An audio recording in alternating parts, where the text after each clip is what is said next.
Yesterday I cranked this truck up while it was inside, but I had the main door open and the back door and another door open.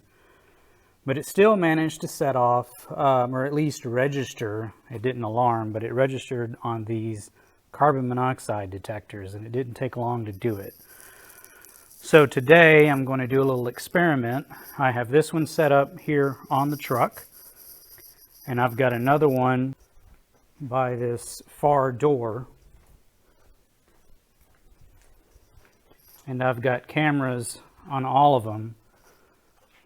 So what we're going to do is turn on all the cameras, fire up this truck, let it run. I'm going to, of course, exit the building. And then after a couple of minutes, or if we hear one alarm, we'll go in, check the readings. And my idea here is to see how long it takes to set off these alarms, you know, with this truck versus this tractor over here. And I have a couple of small engines I'm going to drag in here. And then I'm also going to put my car in here and let it run and see if there's any difference in the amount of time it takes to trigger the CO detectors based on how long the engine has been running in the building. And I've got this big bay door on here. We'll ventilate everything in between the passes. And I've also got this handheld CO meter, and I'll keep this on me. So if it starts going off whenever I walk in, then we're just going to have to wait until it dissipates to go on to the next vehicle.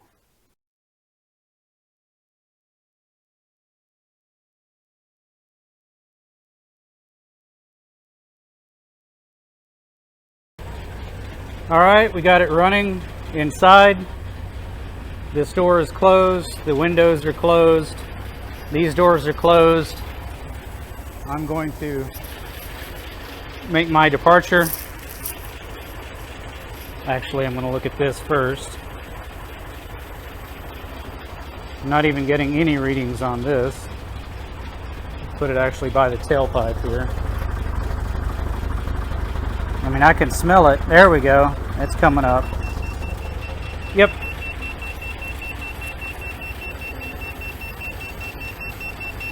This is me getting the hell out of here.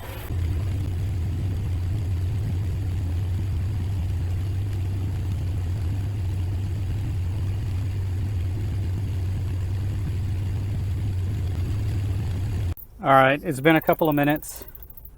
I'm outside. I'm going to pop in here real quick. Yeah, it doesn't smell very good. Okay, we're at alarm limit on that. That is way too high. I'm going to open this up to get some air in here. I'm going to shut it down now.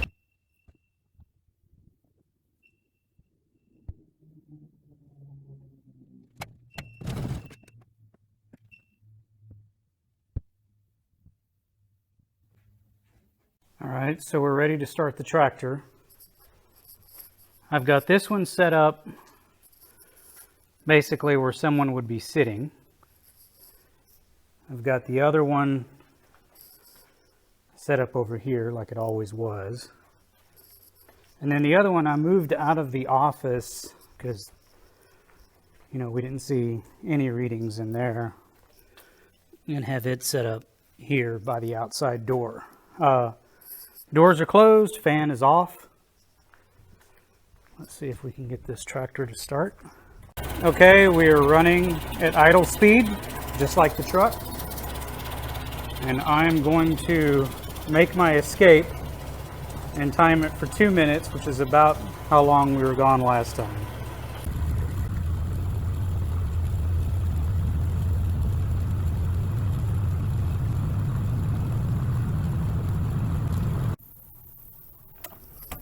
Okay, it's been about 2 minutes.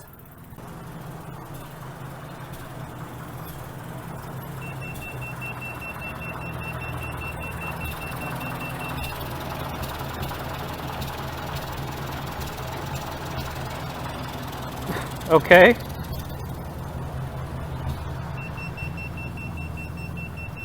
Oh, it's coming all over here. That one's at 88.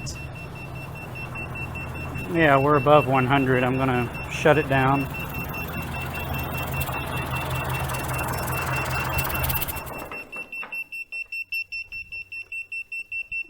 doors and ventilate.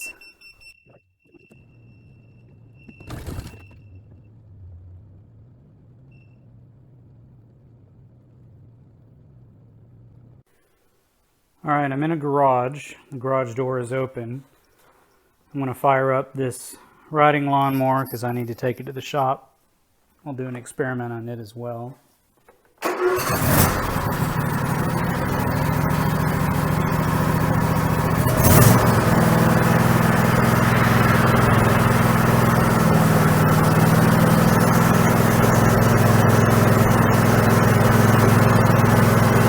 Yeah, it's coming up a bit. This is sitting in the garage with the door open. Wow. Alright, I'm getting out of here. I've got the detector, or one of them anyway, where the rider would sit. Got a little bit of a background from the last time on my handheld, but that one shows 0. Same one by the door here, that one shows 0, and the same one over there, which probably won't read anything from any of this, so we may not even use that one. Just as before, I'm going to leave this in idle, so let's crank it up.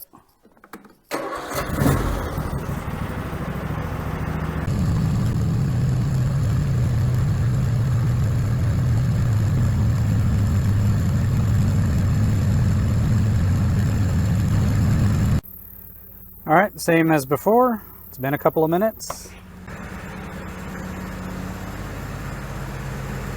I don't particularly smell anything over here, but we got nothing over there, nothing over there. Are these detectors even working?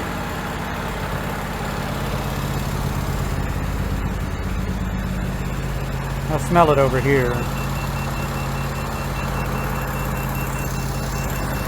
Let's give it another few minutes.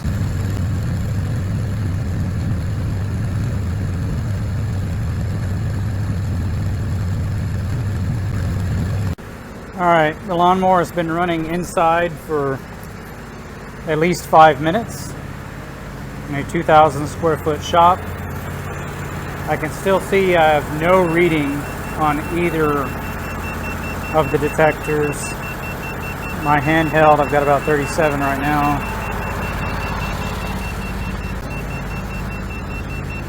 This 100 is the alarm. 200, we start having health symptoms, and 800 is red line. So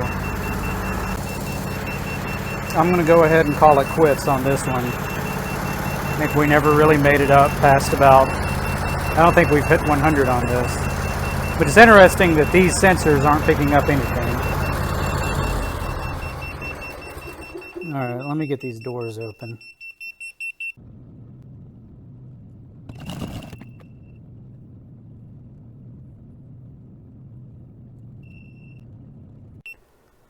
So one thing I noticed after I've got the big door open and started ventilating this place,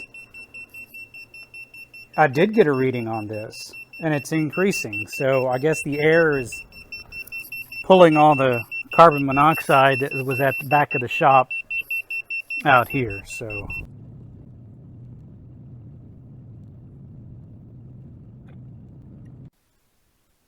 all right, now we're going to do a 2020 Toyota Corolla. Same thing as before. We'll start it, let it run for a couple of minutes, see where we are.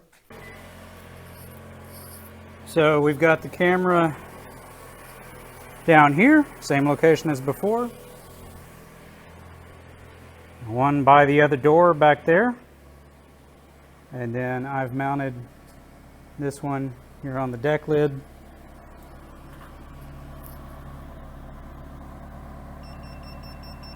All right, we got some, wow. I'm going to get out of here now.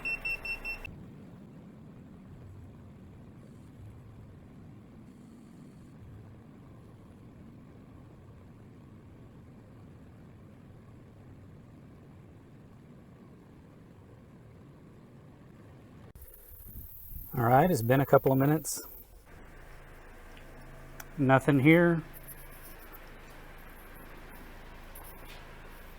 Nothing on the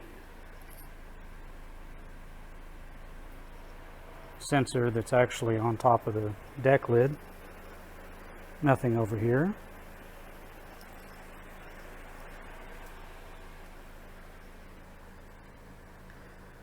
Nothing inside the car.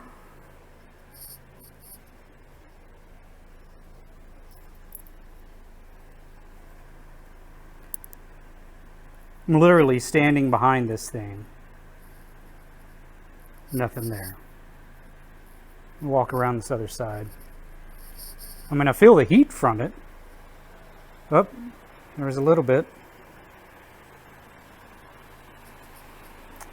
And I kind of smell something. I mean, we're still in the single digits. I mean, it could be like before where the lawnmower was, where it just all kind of migrated somewhere else, and we're going to walk into a cloud of it and light this thing up, but this is bizarre.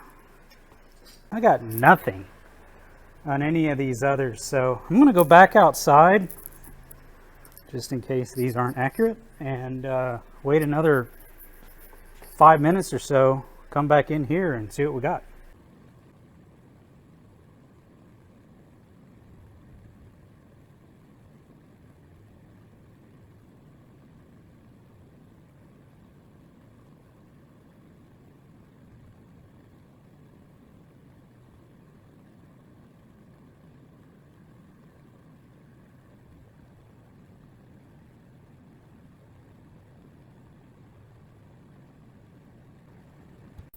All right, we're coming right up on 15 minutes. The car is still running. I was wondering if anything would shut it off after a while. Still zero everywhere. We can go ahead and make a conclusion now. And that is, this car has a piece of technology on it that this truck does not have, that this tractor does not have, and that the lawnmower did not have. And that's known as a catalytic converter. So that's actually the device that is capturing, well, actually it's a little bit more complicated than that. It's catalyzing the excess carbon monoxide and either turning it into carbon dioxide, which is, I mean, still deadly because it will displace oxygen. So obviously we still wouldn't want to hang out in here with car running all the time, but that's why this isn't going off. But we could see that, you know, here we are, 20 minutes. This car has been running in this 2,000 square foot shop. This is a 4-cylinder, I don't know, at least a 2-liter engine. And we've got single digit CO. Whereas we had that twin cylinder riding lawnmower that was in here, that we got readings on that just backing it out of the garage with the garage door open and letting it sit in here for 5-10 minutes. I'll have to go back in the video and look and see how much it was. You know, there were pockets of CO that were just hanging out that lit up the meter whenever we started to ventilate. So this is very eye-opening. Well, I'm going to shut this off, ventilate, get out of here in case there's other gases this isn't detecting. I'm sure car exhaust, no matter what this thing says, can't be too healthy. So I've got the final item set up that I want to test, and that's this gasoline generator. It has a 10 horsepower Briggs & Stratton engine. I believe this is 5,000 watts.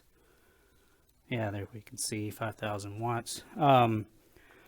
Couple of caveats. This thing is over 20 years old, and it is in need of a tune-up, probably some work on the carburetor.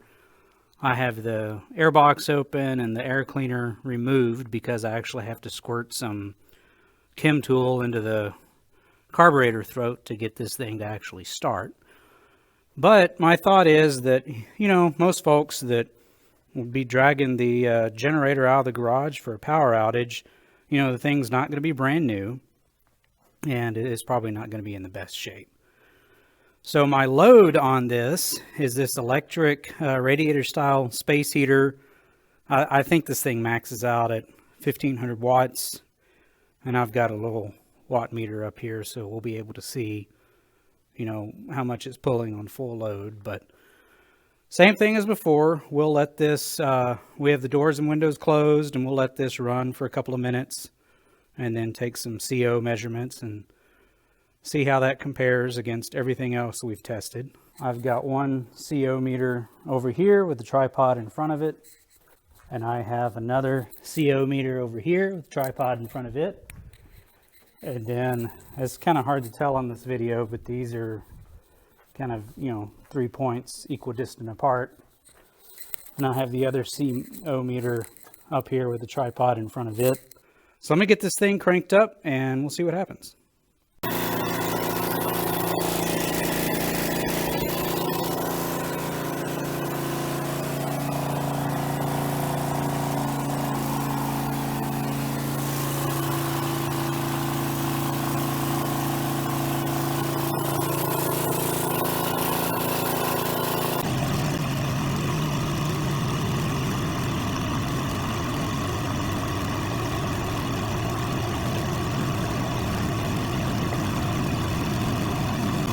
Right at 2 minutes. Let's see how bad this is. God, I can gag in here.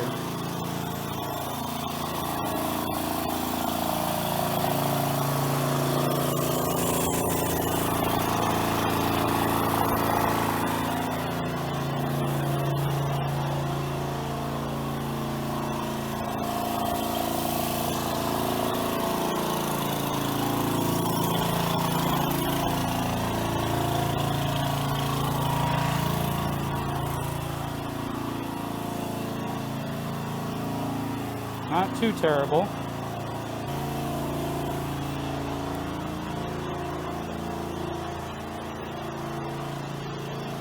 Got 76 on that one. 89, 90 over here.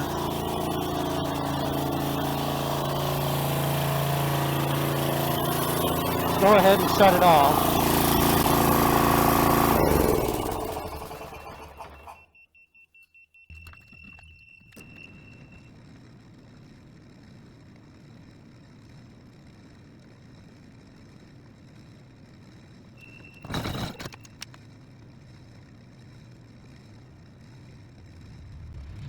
So I've put together a table to kind of recap our observations here.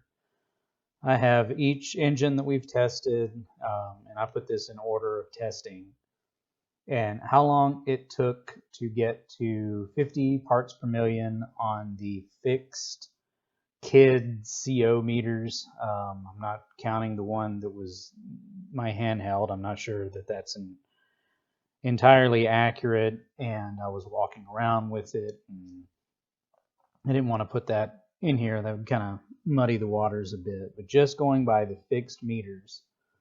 And then I chose 50 parts per million because that's the OSHA limit of exposure. And then we have the highest reading that I observed while the engine was running. Now, if it went up later after the engine was off, I didn't use that because, you know, I don't know if a couple of clouds mixed together or what. So I'm just trying to keep this information simple. And then the time since engine start that the highest reading was recorded. And then finally, after the engine was turned off, how long did it take? And this is usually with the big doors open for the CO meters to go back to zero. So for example, with the truck here, At 2 minutes 36 seconds, we immediately got a reading of 153 parts per million. That was the highest reading on there. And then after I shut off the engine, it took another, almost 3 3/4 minutes to completely clear everything out. Anyway, the surprising, well, there are several surprises on this. Really learned a lot from this whole experiment. The first one, obviously, the car. That's just amazing that we didn't get anything. Of course, I got some readings on the handheld, especially basically directly up the tailpipe. But after that, really no meaningful reading at all. So that was very surprising. On the other end of the scale, the lawnmower. This is a twin-cylinder riding lawnmower, and it took 23 seconds to get to 50 parts per million, and some of that was just in an open garage. It was just spiking the meters. And then all of that gas took 6.5 minutes to clear out of there. And then that's the other thing, is that on some of these we had a meter right next to it and it had 0 reading, but after we started ventilating and moving things around, we got meters started going up. So clearly there's these clouds of CO gas that kind of migrate around everywhere.